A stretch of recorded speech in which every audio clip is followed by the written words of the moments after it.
Okay, so I know that there's a lot of mixed information about this on the internet, so I understand how people can kind of overcomplicate it and be confused, but it is so dependent on what your goals are. So if your goals are fat loss, doing more cardio is not necessarily better. If you really enjoy cardio, that's great.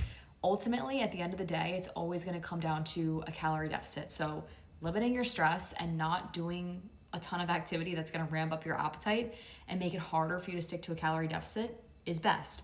But some people really enjoy cardio. They really love it. It doesn't impact their appetite as much as others. So it's very individual. I don't think there's like a wrong or right. It is totally up to you and what is sustainable and realistic for you.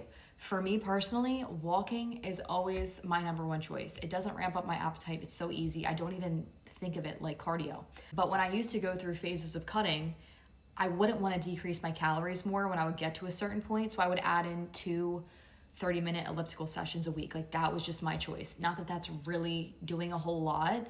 Like it's easier to cut calories than it is to do a bunch of cardio that you hate and can't sustain.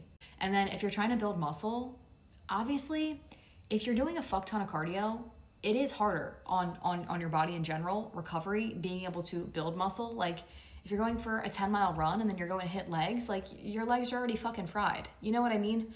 It is so dependent on your goals. And if you love cardio, obviously you can still fit it in and make it work. You just have to be more strategic about what you're eating, how you're fueling, how you're sleeping, recovering, limiting stress. There's just so many layers to it. All I can say is that it's very individual, and I don't think that there's right or wrong. Like, you know your body best. And I also think it's important to differentiate what is actually good for you versus doing something just for specific aesthetic results. Hopefully that makes sense.